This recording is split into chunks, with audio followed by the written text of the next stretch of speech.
Heavenly Father, your Son, Jesus Christ, is the Alpha and the Omega, the Lord of history and the Lord of the world. We pray that you will open our hearts and minds to the wonders of his love and the awesomeness of his wisdom. This we pray through Christ our Lord and in the power of the Holy Spirit. Amen. Well, thank you all for joining us. Last week, we went into more depth on the 16th century, on the Reformation, and on the Protestant theology, and how that affected the philosophy and the theology moving forward, and how it therefore also affected the politics as it spilled over into the 17th century, into the 1600s. And what we would like to do this evening is therefore, like we did last time, we went into more depth in the 16th century. We want to go now into more depth into the 17th century to find to look in more detail and how the events of the Protestant Reformation in the 1500s spilled over and really affected and devastated the the history and the politics and so forth of Europe in the 17th century, and how it laid a foundation, therefore, for the continued age of revolution, which we'll continue to look at as we move forward. And the idea of the big picture idea here is that for the last 500 years, and more than that, but basically the last 500 years, European civilization, which had been Christian in its foundation and its unification in Christendom, is torn apart by the spirit of revolution. And this spirit of revolution is one of rebellion. It's one of an active attack on the unity of the Christian faith. And as we will see, eventually an attack on not only the Catholic Church, but on Christianity and on the idea of God itself. So this is beginning with the Protestant Reformation, and we went through that in more detail last week. I do want to make one clarification, with which I think Corrine actually brought out, that when I was talking about Calvinism and the tulip, the five tenets of Calvinism, that this is the result of Calvinistic theology after Calvin. Calvin didn't actually specify those principles of TULIP. Of total depravity and so forth, which we went through last week. So just a clarification about that this is a later understanding of Calvin's thought, but it's a good summary of his thought and the ramifications or where his thought actually leads. So we went through the theology and the thought of the Protestants and began and analyzed it and criticized it a bit last week.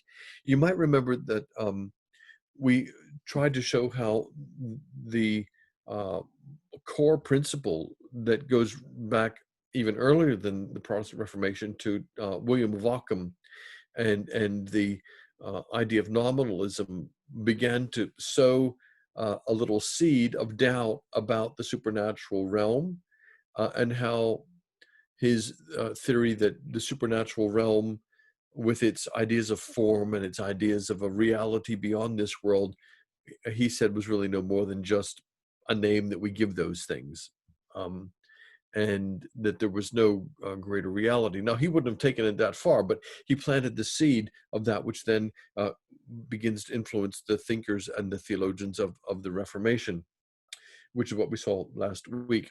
So what I would like to do this evening is begin to show how these revolutionary ideas of the Protestant Revolution actually begin to filter down through all of European civilization.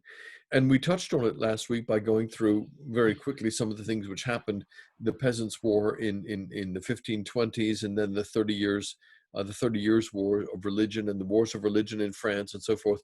So we're just going to dig into that a little bit further. And one of the areas that I would like to look at in more detail, because it actually sums up, in a way, what's happening across Europe, but it's kind of crystallized and it comes into real focus in England, because in England and in Britain, you kind of see the Protestant Reformation in microcosm, and really in many ways at its most extreme form. There's Britain isolated from the rest of Europe, and it's got the whole mix of Protestantism in England. You've got the Calvinists in Scotland, like the Calvinists in Switzerland, in Geneva. You've got the Anglicans who are trying to hold it all together. You've got the Puritans, as you have in Germany and the Low Country and in Holland. Um, and then over in Ireland, you've got the Catholics, and you've also got the recusant Catholics in England. In the Church of England, you've also got the Anglo-Catholics or the High Churchmen. And so England is this kind of a microcosm of all of the upheaval and all of the turmoil that's going on in the rest of Europe as well, in the various different countries, according to their own circumstances and their own political situation. So to go through this a little bit, we're going to begin with looking at Henry VIII's daughter, Elizabeth I.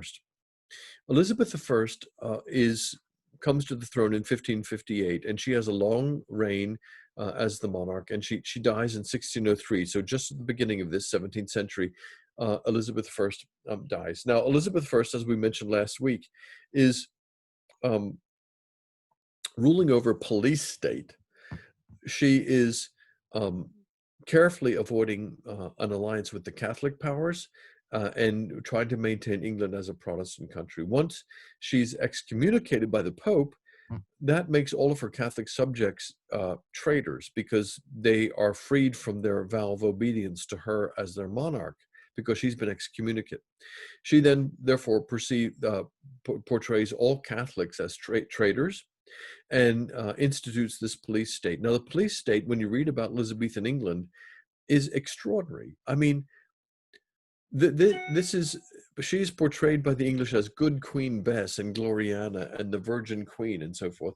She was an absolute monarch and a tyrant. And the police state was similar to the sort of thing we hear about in Soviet Russia. Okay, so everybody had to go to the state church, had to go to the Anglican church, and attendance was taken. And they still have these records. It's amazing. Over in England, in the records office, they have all these leather-bound volumes of the attendance that was taken at Elizabethan churches. And if you didn't attend the state church, the police would come around and knock on your door. Why weren't you at church this Sunday? Because if you didn't go to church, you were being suspected of being a secret papist, a Catholic. And of course, as you know, to be a priest in England was a capital offense. You were considered to be a traitor, and priests would be captured, imprisoned, tortured, and then hung, drawn, and quartered. Now, if you're unfamiliar with the process of being hung, drawn, and quartered, I'm going to tell you what it consisted of. And I ask you to be grown up and to hold your stomach, because it's not nice. Okay, after spending time in prison and being tortured, you would be dragged through the streets on a hurdle, basically a kind of rack or a platform towed behind a horse. And you'd go bouncing along the streets to the place of execution, during which the crowds would be there. This is a public execution. The crowds would be there throwing rotten eggs at you and excrement and all the rest. When you got to the scaffold, to the place of execution, you would be stripped naked, and the man's genitals would be cut off and put into his screaming open mouth. After which point, he would be hung. He would be hung by the neck, but not until he was dead. He would be taken down before he was actually strangled, and then he would be drawn. Being drawn meant that your abdomen was cut open while you were still alive, and your entrails were drawn out while you were still alive, to see that happen. And at that point, the victim would usually die, but it took some moments before death happened. After death, you would be quartered. That means you would be beheaded, and your body was cut into 4 parts.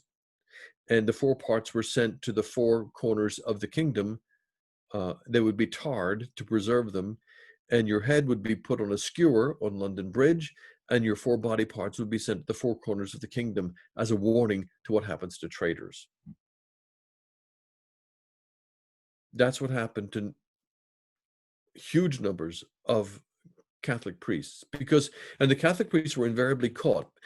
It's a hugely intriguing time of history, because the priests were coming back into England after training on the continent, most of them Jesuits, and they were like spies. They would have travel under an assumed name. They had disguises that they would be hidden in the homes of the faithful Catholics.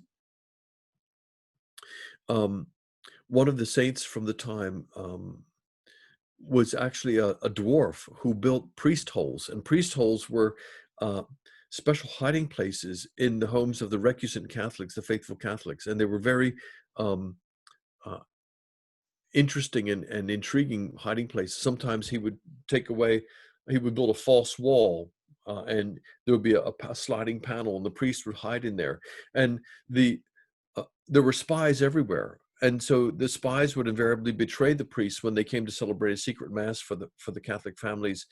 And there's great stories of huge heroism, in which the priests would hide for days, because if the Queen's agents knew that there was a priest in the house, they would keep searching till they found him.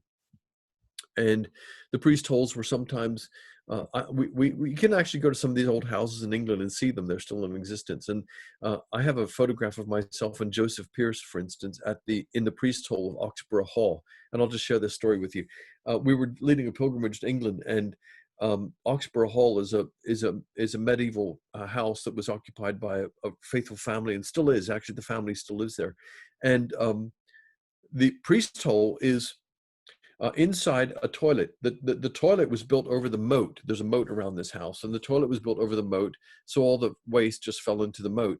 But they carved out a little side chamber, and to get into the priest hole, you had to go into the toilet and down into a side chamber, and it's only about 6 feet, about 4 feet high. You have to sit in there hunched down. So Joseph Pearce and I found ourselves, we climbed down into the priest hole together, and it was quite awesome, because I whispered to Joseph and I said, this is amazing. I said, it's absolutely, totally possible that two priests sheltered in here while the Queen's agents were searching for them, and they knew most certainly they were going to go to a horrible death. And Joseph and I were both quite choked up with emotion. And Joseph said, let's sing a Salve Regina. And so we were huddled in this priest hole together, and we Salve Regina, Mater Misericordiae. And it was one of the most beautiful and most moving experiences of my life. Anyway, when we climbed back out of the priest hole, all the other pilgrims were around, and they're going, oh, it was you singing. We didn't know. We heard this ethereal singing and thought it was the ghost of some recusant Catholics or some persecuted priests. So this was what Elizabethan England was like.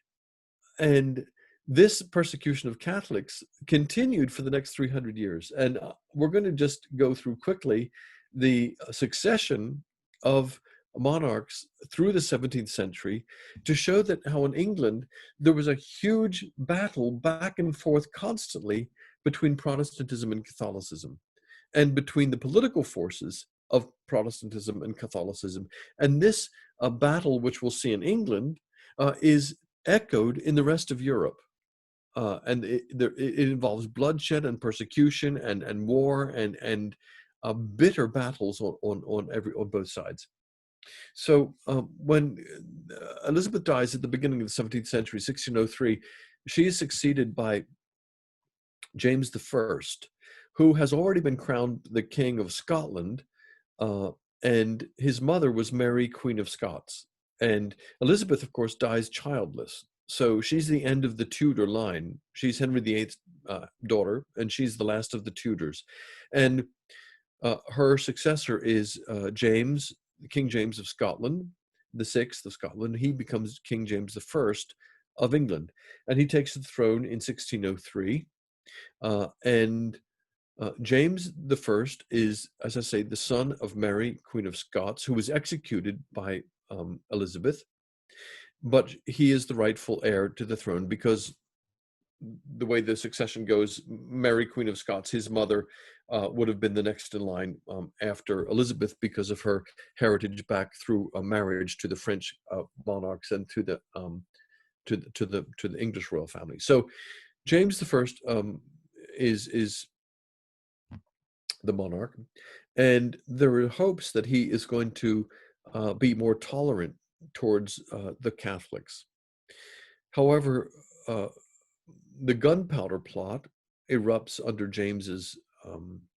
during James's monarchy, and the gunpowder plot was basically a group of radical Catholics who attempted to blow up Parliament on the opening of Parliament when James and his wife and children and all the members of Parliament were there, and they were caught in the act and executed. And this was a great plot against the royal family, against the establishment in England by the Catholics. Now there are historians nowadays who have re-examined the gunpowder plot, and some of them believe that it was a false flag, and that it was actually all set up by the establishment in order to put blame on the Catholics and to use Catholics as a scapegoat.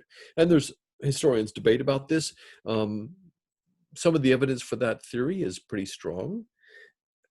Either way, it meant that James, if he had any inclination of tolerance towards the Catholics, it paid to that. And the Catholic persecution of the Catholics was intensified and continued, and basically the police state of Elizabeth was continued under James the First. But James the First is a Stuart, and Mary, Queen of Scots, his mother, was a Catholic, and there's this Catholic strain from France, which is still strong within the Stuart House of Stuart. James I dies in 1625, and his son Charles I inherits the throne. Charles is the second son of James I. The older son dies in childhood, and the throne is inherited by Charles I. Now, Charles I is actually married to a Catholic. Charles I is a Stuart who inherits from his father a strong understanding of the divine right of kings. And Charles I believes he's an absolute monarch, and he tries to impose his will on England and also on Scotland. And what he's trying to impose on them is a high church form of Anglicanism. He appoints William Laud as the Archbishop of Canterbury, who is a high churchman. And the high churchmen at this point, called the Laudians or the high church school, are trying to bring in elements of Catholicism back into Anglicanism to make it the worship more liturgical and more high church. Charles I is sympathetic to this, and his wife is Catholic, so they're sympathetic to this. And he tries to impose it on the Scots. But the Scots, remember, are Calvinists in the mold of John Calvin, and they rebel against James I, Charles I. And the Puritans also in England are gaining strength and influence at this time, and they also are very powerful within Parliament. And so Charles I, as this divine right of kings with the Catholic sensibility, is trying to impose a high church version of Anglicanism, and they're frightened that Catholicism is coming in through the back door, especially as his wife is Catholic and he's sympathetic to the Catholic Church. Furthermore, at the same time in Europe, the wars of religion are going on, and Charles is not taking sides. He's not taking the Protestant side. And they're angry at him about that, So what erupts during Charles I's reign is the English Civil War. And the Puritans and the parliamentarians rise up against Charles I and the royalists, who tend to be more Catholic. And so the wars of religion actually play out within England's history in this concentrated way, in which Oliver Cromwell, leading the parliamentarians and the Puritans, battle against Charles I and the royalists, who tend to be Catholic in their sympathies. Even though they're not Catholics, they're Catholic in their sympathies. And Charles I loses the English Civil War, and he is tried for as a traitor, and he's beheaded. You know, we often hear about the French Revolution, which we'll talk about later, and how the French aristocrats and the French monarchs were beheaded by the revolutionaries. And a lot of people forget that this happened in England first. It happened in the 1600s. In 1648, Charles I is beheaded by his subjects, and we enter into, therefore, the time called the Protectorate, in which Oliver Cromwell, a harsh and persecuting Protestant and Puritan, takes over the government of Great Britain and Ireland. So from 1653 to 1658, for those 5 years, Oliver Cromwell's in charge.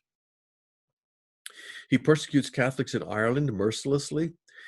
He's harsh against all of the recusant Catholics in England, and he seeks to impose a harsh, puritanical, Calvinistic regime in England. They do things like they ban Christmas, and they make everybody, they can't observe any of the Catholic holidays and so forth. It's everything that you would expect a puritanical regime to be. Oliver Cromwell's regime was. He was much hated by the end of his time, and he dies in 1658. His son, Richard, tries to rule for a time, but he's inefficient and incompetent, and the country descends into chaos for a couple of years. And at that point, the English authorities decide to invite Charles II back to the throne. Charles II is Charles I's son, and he's also married to a Catholic, but he decides that he will be Anglican in order to have his throne. So he comes back to England, and Charles II is the king during the Restoration. He's a Stuart, and he's the direct descendant of James I. And Charles I, he's Charles I's son, and he is married to a Catholic, and he actually converts to the Catholic faith on his deathbed. His brother, James, is a Catholic and is married to a Catholic, and he invites a priest to come to his brother's deathbed, and the King Charles II converts to the Catholic faith on his deathbed.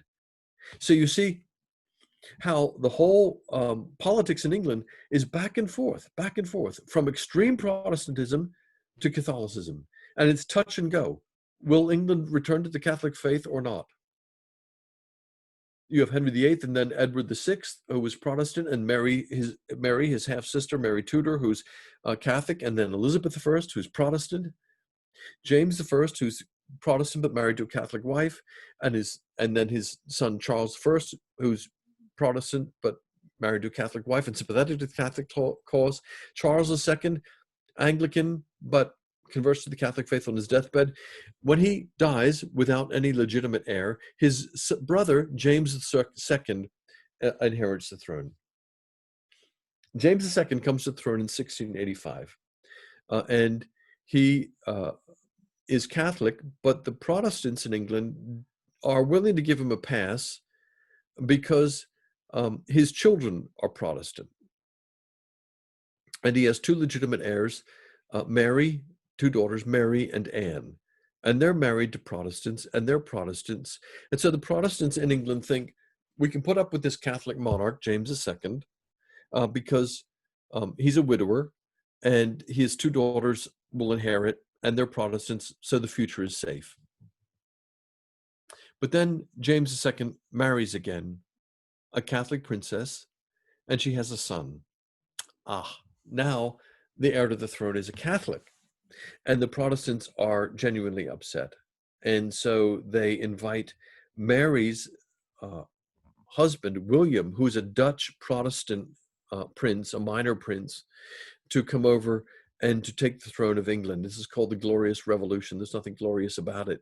They deposed the rightful king, James II, who flees to France and lives in exile in France. And William and Mary take the throne. William and Mary rule and die without issue, and then her sister Anne also takes the throne and dies without issue. And this is one of the most moving stories of the 17th century.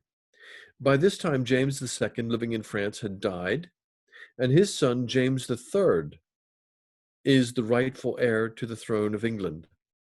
If you're still with me, he's the Stuart, descended from James, Mary, Queen of Scots, James I, Charles I, James II, James III, living in France in exile. His aunts, Mary and Anne, have both died as Protestants without issue, and the parliamentarians come over to France because now they don't have a monarch. They don't, but they know that James III is the rightful heir to the throne, and he's a young man in his 20s. And this is, I just find this very moving. They go over to France and they say to James III, "We're offering you the throne of England. You're the rightful heir. Uh, we would like you to come back and be our monarch. However, you need to be Protestant." And he says, "My mind on that issue has already been made up." And here's a man who actually forsakes the throne of England and Great Britain for his Catholic faith. Huh. And again, this is for Catholics, this is a really important and dramatic story, but you hardly ever hear it. You hardly ever hear it. And so in the 17th century, you've got James III, who gives up his throne of England for his Catholic faith. His son, Charles III, Bonnie Prince Charlie, tries to regain the throne with a military expedition, and he fails.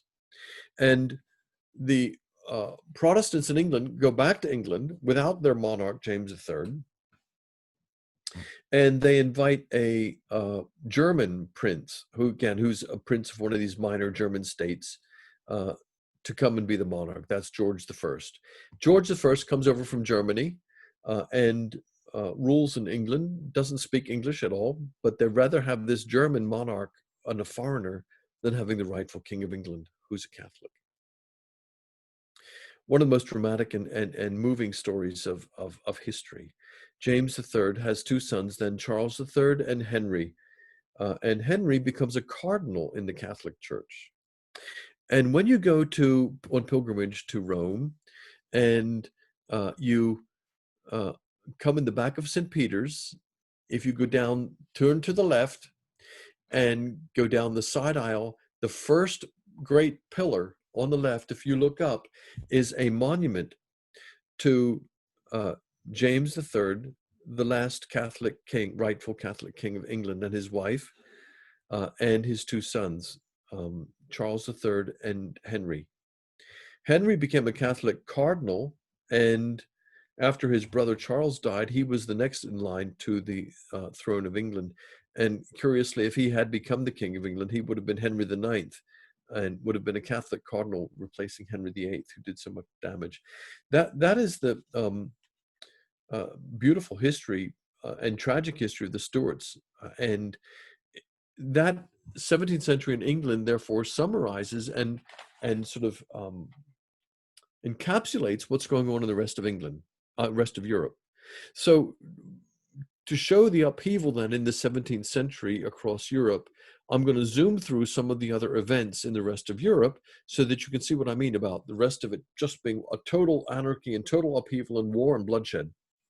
In the Low Countries, that is present-day Holland and Belgium and Luxembourg, that area, in 1566, the Protestants begin to revolt in the Low Countries. They desecrate churches, they destroy images, they raid the tabernacles. There's one story of a person going into a tabernacle and blaspheming and taking out the hosts and feeding them to his pet parrot.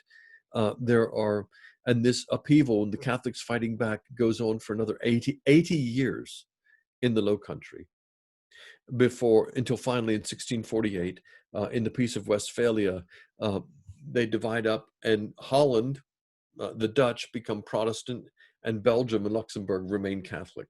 So you see this division that's happening all across Europe. The 30 Years' War is broken down into four sections, and it's very complicated, but I'll try to summarize very briefly what happens in the 30 Years' War. First of all, you've got the Holy Roman Empire, which is dominating most of Central Europe. When I say Central Europe, I mean the areas of Austria, Czech Republic, Germany, and so forth. That whole stretch, Poland, and so forth. And the Holy Roman Empire is made up of a confederation of smaller states, all under allegiance to the emperor. And the emperors and the Habsburg family also control Spain, and their family controls Spain. So you've got this huge power of the Holy Roman Empire in Central Europe and in Spain. The other important powers are therefore France and the little states in Italy, which are broken up into little pieces, and Great Britain and England. So the Holy Roman Empire Europe has been existing in a fragile kind of peace after the Treaty of Augsburg, when they said every people must follow the religion of their own king, their own prince. And the ones who were excluded from this were the Calvinists. So the Bohemians, which present-day Czech Republic, they revolt against the emperor, the Holy Roman Emperor. And this kicks off the 30 Years' War. The Holy Roman Empire puts the revolt down in Bohemia, but by this time, the Danish come into the war in 1625 in support of the Bohemians. So now to the north, the Holy Roman Empire is being attacked by the Protestant forces. The Protestant forces are in the north of Germany, the more Catholics are in the south of Germany. The next phase of the war, from 1630 to 1635, is when the Swedish come in. And the Swedish are invited in by a notorious character, Cardinal Richelieu in France. He is aiming to gain as much political and financial power as he can for France, and he doesn't mind making an alliance with the Protestants against the Catholic Holy Roman Empire. And so he invites King Gustavus Adolphus to come in to the battle, and the Swedish are then drawn in. From 1635 to 1648, the French continued to fight and to bring in allies and stir up trouble. Now, this 30 Years' War is consuming all of Europe. And again, we are aware of the Second World War, the First World War, and how destructive they are. A lot of people don't realize how destructive and devastating the 30 Years' War was in the 17th century. Basically, for 30 years, the whole of Europe is torn apart by terrible bloodshed, fighting, starvation, economic disaster, and all over Protestantism and Catholicism at the root of it all. So what was the fruit of the Protestant Revolution? Further revolution, further war and bloodshed. And underneath all of that, the precedent is set that revolution is the way forward. That if you want to make progress, go to war. If you want to make progress, arm yourself to defend yourself and also to go against your enemies and to destroy the ones that you believe are wrong. At the same time, Europe is torn apart by that. When Europe is torn apart by these bitter battles of Protestant religion, Protestant and Catholicism, Islam is pressuring in from the east. We mentioned last time about the Battle of Lepanto in 1571. In the 17th century is the Battle of Vienna, which again, the Ottoman Empire is turned back and repulsed right at the borders of Europe. And when Islam is threatening from the east, this also brings huge amounts of insecurity and uncertainty and fear to the people of Europe. One of the other aspects of Islam are the Barbary pirates. The Barbary pirates are basically Muslim pirates who are marauding across the Mediterranean. They're based in North Africa, and they are going on raids on all the merchant ships that are coming through the Mediterranean from east to west. And they're also taking slaves. Remember, Islam has part of its religion that slavery, especially enslaving infidels, Jews and Christians, is permitted. And so the Barbary pirates are making raids on the coast, the coastal towns of Portugal, Spain, France, and Italy. They even go so far north as the west coast of France and the south coast of England and Ireland. They're raiding these towns and taking people into slavery, into Islamic slavery. And this is taking place between the mid 1500s right through to almost the beginning of the 1800s, and sometimes as late as the mid 1800s, they're still making raids. And historians reckon that nearly 1.25 million Christians were enslaved by the Barbary pirates in the Mediterranean over the 200 or 300 year period. This is phenomenal. Again, it's a detail of history that we, in these politically correct days, we very often forget, that the Muslims were bloodthirsty slave traders, and and a lot of the coastal towns of southern France and Italy and Spain were abandoned because people were so afraid of the pirates raiding to take them into slavery. So all of this is happening in this momentous 17th century, 1600s in Europe, and all of it a huge amount of upheaval. If we think in our day and age that we're living in uncertain times, and times which are chaotic, think what would have been like to live in Europe in the 17th century. War, interminable war, all across the continent, and to the south and to the east, the bloodthirsty Muslims invading and taking and raiding your countries and taking your people as slaves. During this time, France is one of the major powers in Europe, and France is a major Catholic power. Despite that, France is often called the oldest daughter of the church and so forth. Despite her faithfulness to the Catholic faith, France has a real problem, which is at this time period, which is called Gallicanism, or Gallic is the word for French. And Gallicanism is a kind of French version of what Henry VIII tried to do in England. Henry VIII said, I want to remain Catholic, but I want to be the head of the church in my own country. Thank you very much, Holy Father. And King Louis XIV in France is playing a similar game. He's not as extreme as Henry VIII in taking all the church's wealth and so forth, but he's basically saying to the Pope, we'll appoint our own bishops here.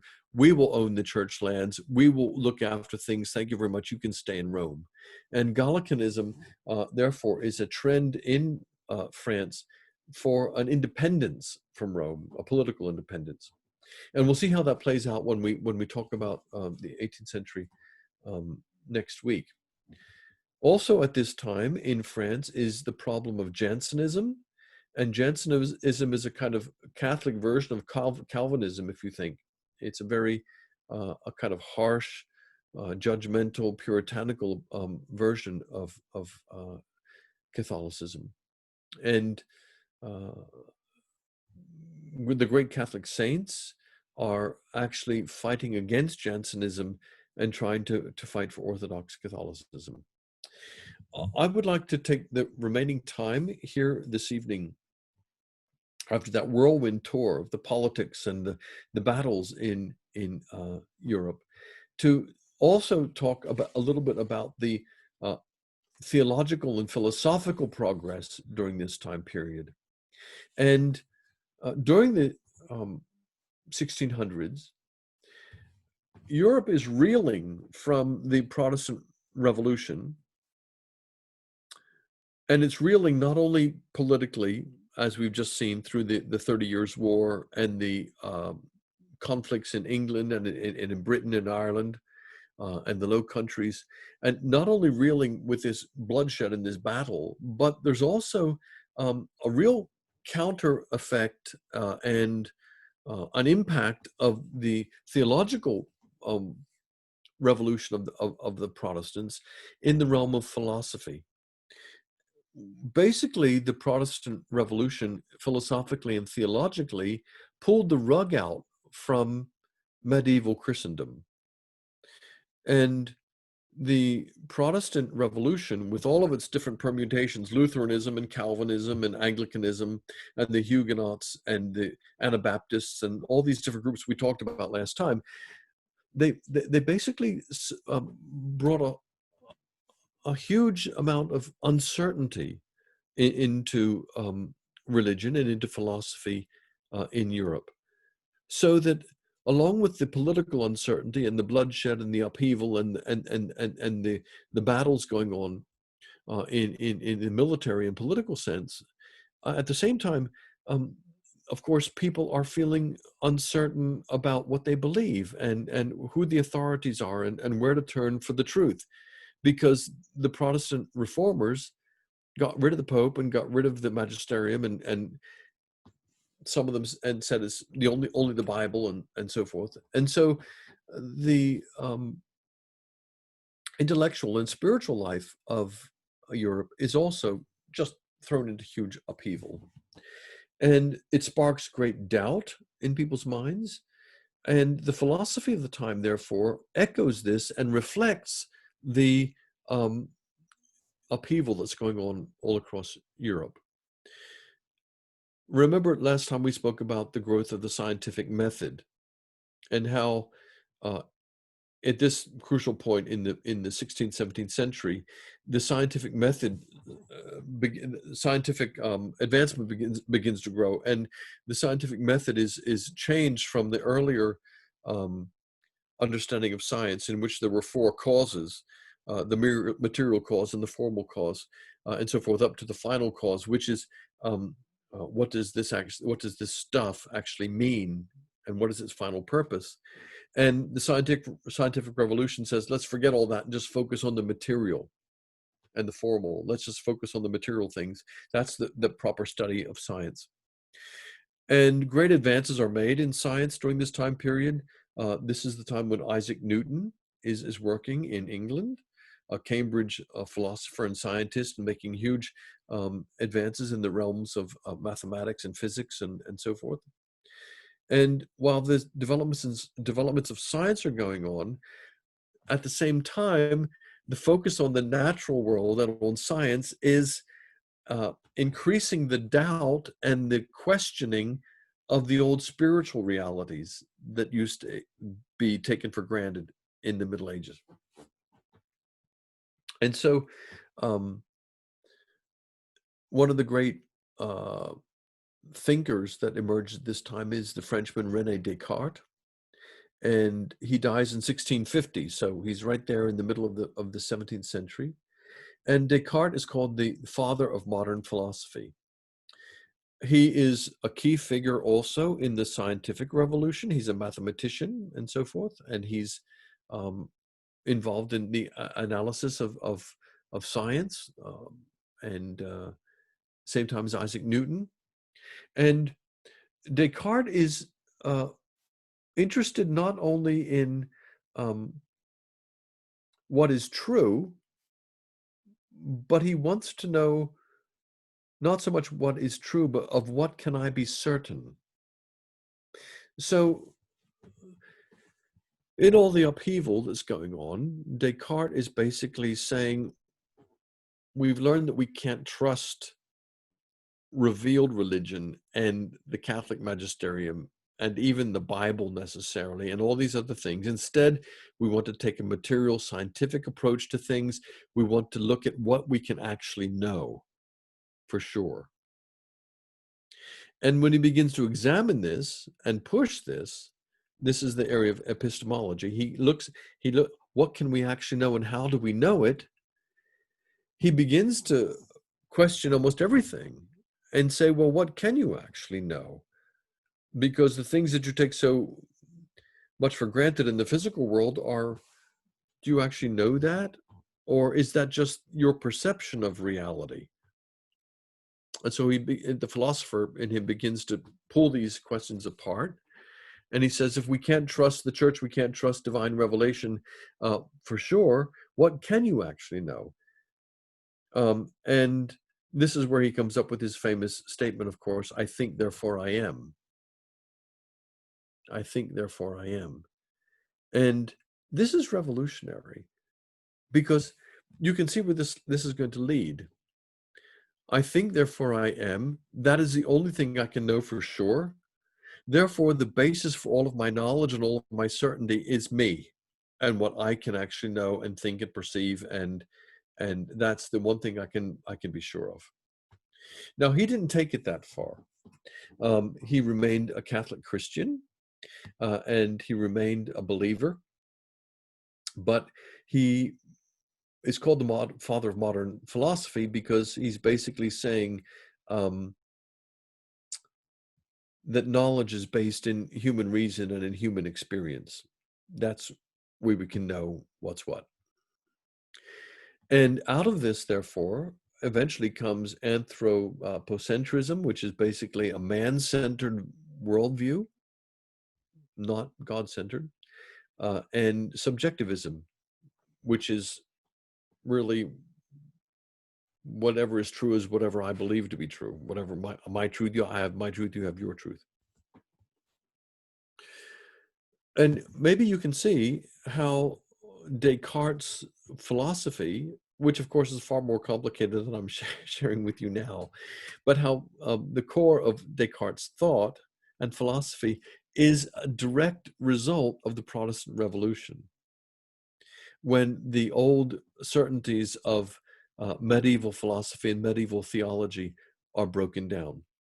At the same time, theology begins to be separated out from philosophy, and philosophy becomes a science of its own, based only in human understanding and human reason. The other important philosopher, just a little bit after Descartes, is Spinoza. Spinoza is a Jew, and he is living in Holland, the Low Countries. And Spinoza also is very involved in science, especially in optics and in physics. So he's also becoming very objective in his approach and trying to only focus down on what you can actually know. He was influenced by Descartes. And Spinoza comes up with an understanding of God, which is not, which is impersonal. That God is an abstract, he wouldn't even say being. God is an abstract thought that is out there. And God expresses himself through nature. And his philosophy is they debate what he did actually believe, but it's a form of pantheism or panentheism, in which God himself is separate but expresses himself in nature and in the natural order. And Spinoza would probably say, therefore, the one way to know God is to study science. But God himself is separated and is impersonal. This manifests itself in various ways, like the force be with you, or Eastern philosophy and religion, pantheism, panentheism. If you don't understand, remember the difference between panentheism and pantheism. Pantheism is the view that all of nature is God, and panentheism says God is in all of nature. So it's a subtle distinction. And Spinoza is somewhere in that whole realm, and people debate over which he actually was. But basically, he's not believing in a personal God, the God of the Scriptures, the God of the Old Testament, the God of his Jewish faith, the God of the Christian faith. And Spinoza was called an atheist in his own day, and he's very much setting the stage, therefore, for the rationalism that we're going to see that's going to come out in the 18th century. So these philosophers, especially Descartes and Spinoza, are the next step on from the Protestant Revolution. And it's interesting that both of them still claimed, and Isaac Newton as well, claimed to be believers. And Descartes probably remained as a Catholic Christian, Spinoza was rejected by the Jewish community.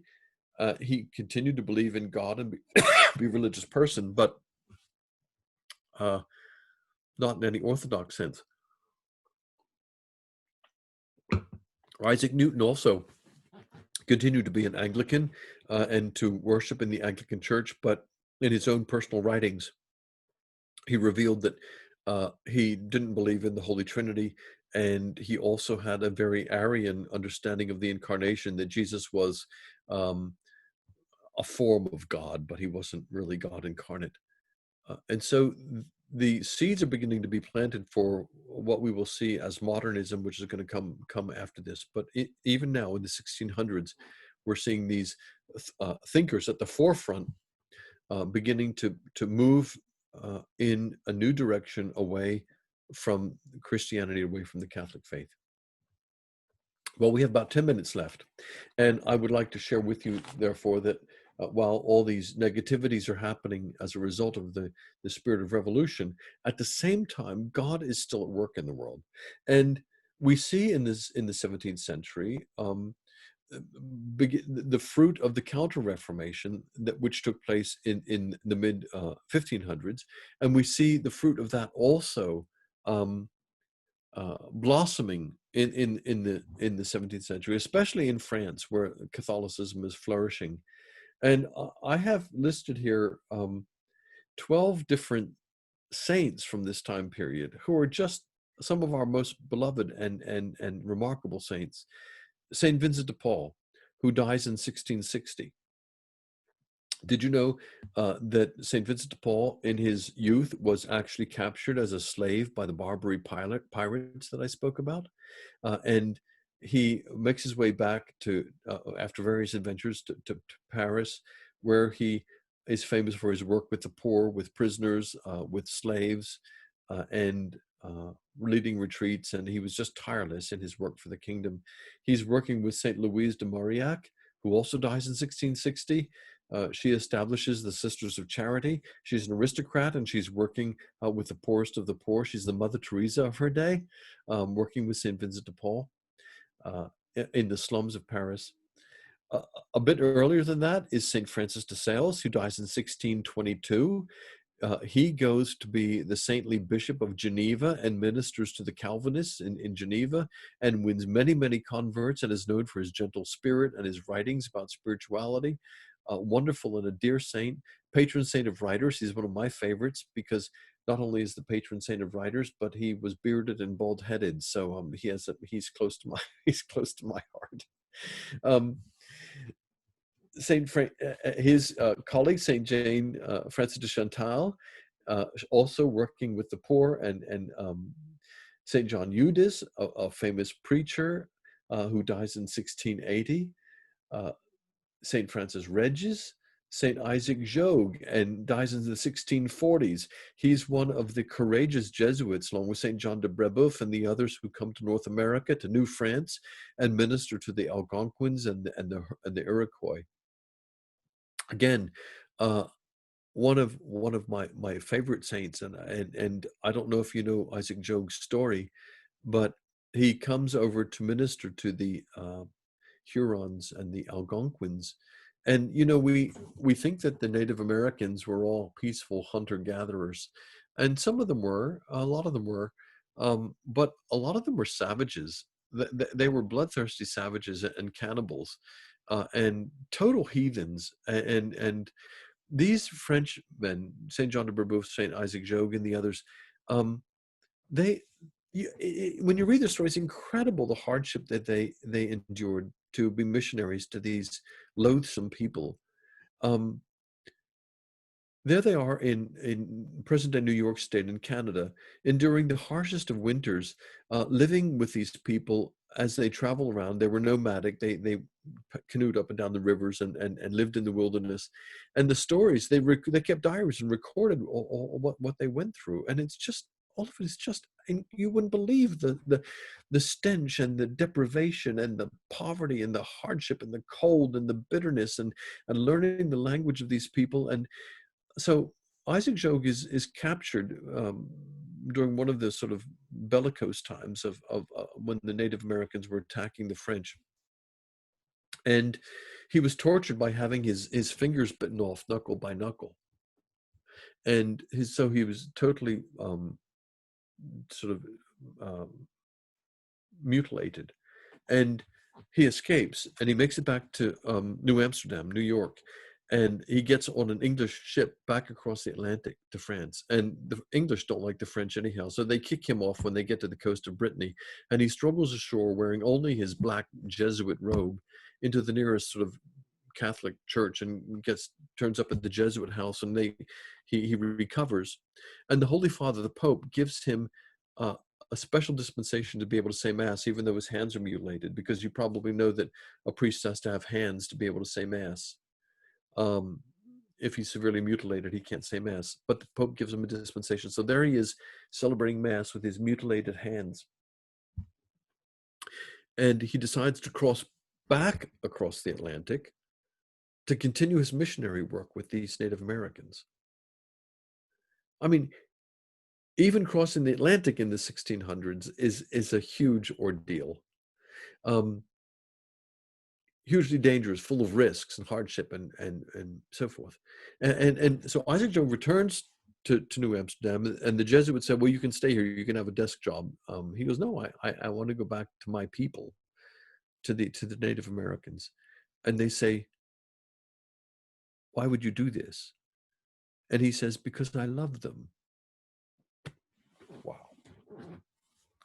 So he goes back, and then he's martyred, again, tortured and finally killed by the people he came to serve. This is the heroism of the Jesuits and the Franciscans and some of the Dominicans at this time period, coming to the New World and such courageous missionaries. Some of the others during this time period is Saint Claude de la Colombière, who is a French priest who was actually assigned as a chaplain to Catholic James II in England, if you remember. And he goes to England as a chaplain to the Queen. And he's also a counselor to St. Margaret Mary, who was given the devotion of the Sacred Heart of Jesus. And he's counsels her, and she finally is at the same time period is given, she dies in 1690, is given the devotion Sacred Heart of Jesus to France and to the whole world. St. Joseph Cupertino in Italy is another saint from this time period. St. Martin de Porres dies in 1639. Do you know his story? St. Martin de Porres is a mixed race man in Peru. His mother is mixed race African slave and Native American, and his father is a Spaniard. And he feels called to serve in the Dominicans, but he's not allowed to come in because he's mixed race, because of prejudice. He serves the poor. He has healing gifts. Wonderful saint, wonderful, humble saint. He dies in 1639. And finally, the 12th saint during this time period is Saint Peter Claver, also a wonderful saint who is ministering to the slaves as they come into South America and Colombia, and baptizing thousands of them and instructing them, learning their African languages so that he can share with the gospel with them, and dying impoverished and having given his whole life to serve the poorest of the poor. So while all these upheavals are going on in Europe, God at the same time is raising up these wonderful saints to perpetuate the faith and keep the faith and spread the faith into the New World and in Asia and around the world at this wonderful time.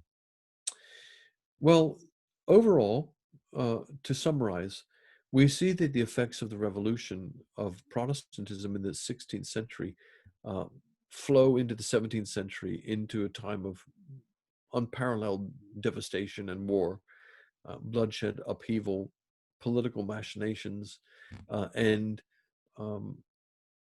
intellectually and spiritually also we see the rise of doubt, uncertainty, atheism, and rationalism, which we will see next time. But most importantly, we see that the idea of a Christian Europe has been broken, and religion, because of all the warfare and strife, increasingly is seen as a private matter. And people understandably are saying, look, let's stop killing each other over this.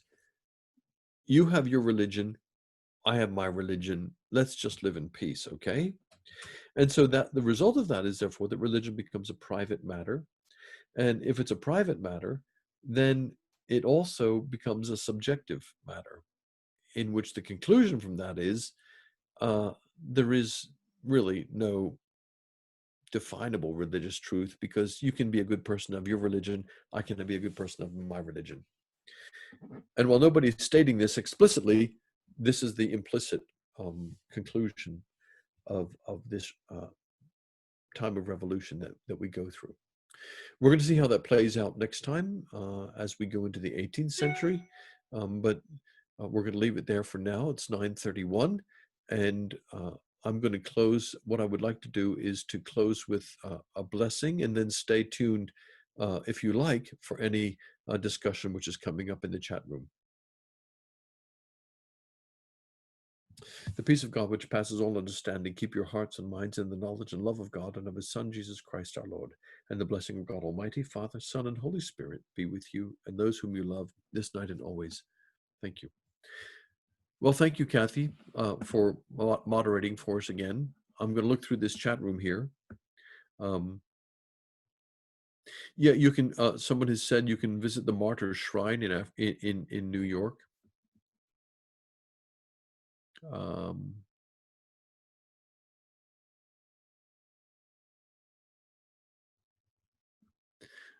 Someone said the International Space Station is literally flying over my house right now, but your seminar is more important. Well, thank you very much.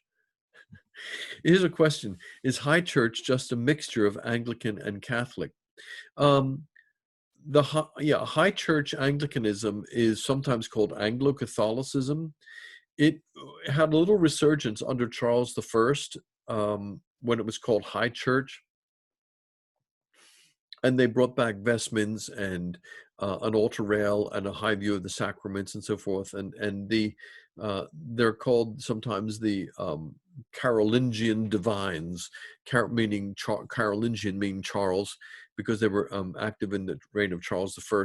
There are people like William Laud and Lancelot Andrewes and others, also the poet George Herbert, and some of the other literary people were high churchmen at that period. But then it's kind of goes in abeyance and it dies away, and it comes back in the 19th century with Anglo-Catholicism under John Henry Newman and E.B. Pusey and various others. And at that form, it takes a much more Catholic expression within Anglicanism. And Anglo-Catholicism within Anglicanism today is, well, you would go into an Anglo-Catholic church and they like to brag that they're actually more Catholic than the Catholics. In other words, they're Anglicans, but their liturgy is very ornate, and their churches are very beautiful, and they have a very high liturgical sense and a very beautiful liturgical sense. But they're not Catholics, despite what they say. Could you touch upon the Black Legend, the Protestant propaganda battle against Catholicism? I'm not sure what you mean exactly by the Black Legend. If you're referring to the history as it was written in England, especially, if that's what you refer to the Black Legend, the propaganda in England against Catholicism is still very potent, and it's characterized by things like Henry VIII is called, considered to be a bluff old Englishman who put those Catholics in the right place, and he was a lusty old fellow who had an eye for the ladies, and Elizabeth I being portrayed as Gloriana and the Virgin Queen and good Queen Bess, when in fact she was a bloodthirsty monster, and Mary Tudor, the Catholic monarch, we portrayed as Bloody Mary. Now, it's true that under Mary Tudor, Protestants were burnt at the stake for heresy. But this view of Catholicism also, which whitewashes the way the English treated the Irish, and the Irish Catholics and so forth, is one of history's greatest sort of brainwashing attempts and whitewashing attempts of history. The English Protestants have got if there is a Black Legend, that's the one I'm thinking of. I'm a member of St. Vincent de Paul Society here in Nashville. Yes, St. Vincent de Paul is a wonderful saint, such a sweet person. You can visit his shrine in Paris. It's right around the corner from the Rue de Bac, where the image of the miraculous medal was given to St. Catherine Labouré. Saints' names went by very fast. Yeah, I'm going to put this in on a special document on the website. And I didn't put up the outline from last week because, as I said at the beginning, the website's going through an overhaul at the moment. But I will put up the outline from last week that I promised to put up. And I'm going to put up the list of these saints and an outline from this week as well in a special document under that section on the website. So you can go there and download that.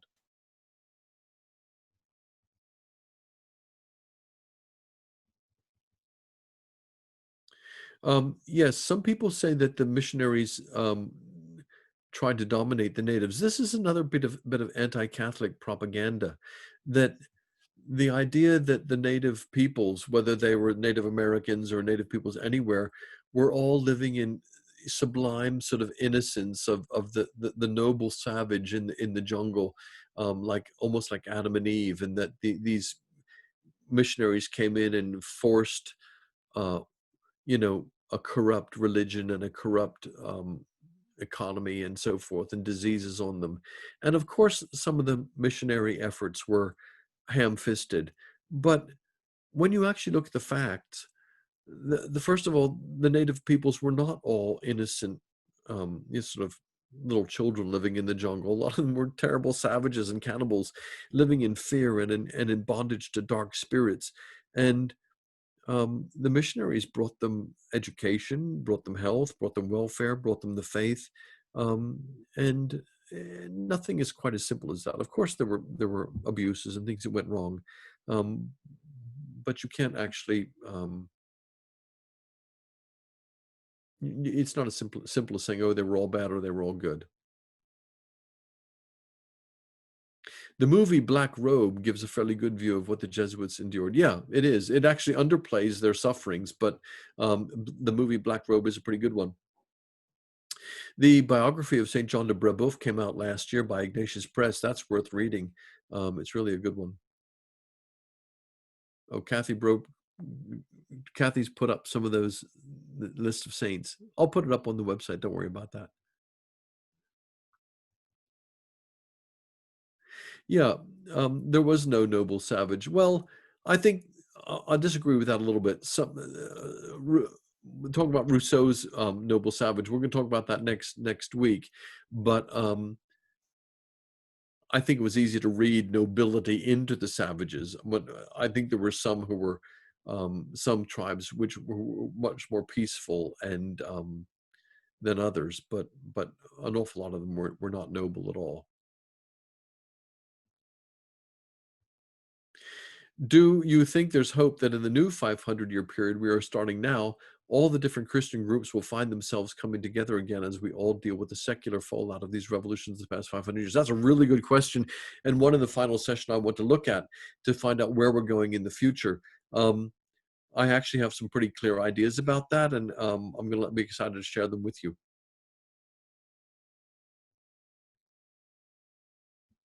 Okay. Well, thank you everybody for being here. I hope that I didn't zoom through everything too quickly for you. Um, I will remind you of a couple of books that are really good on all this. The Church Under Attack by Diane Moczar, and Timeless, History of the Catholic Church by Steve Wiedenkoff. Those are two really good histories, summarize these time periods really well. Okay, if we don't have any more questions, I'm going to thank Kathy for being our moderator again and hope to see you again next Tuesday.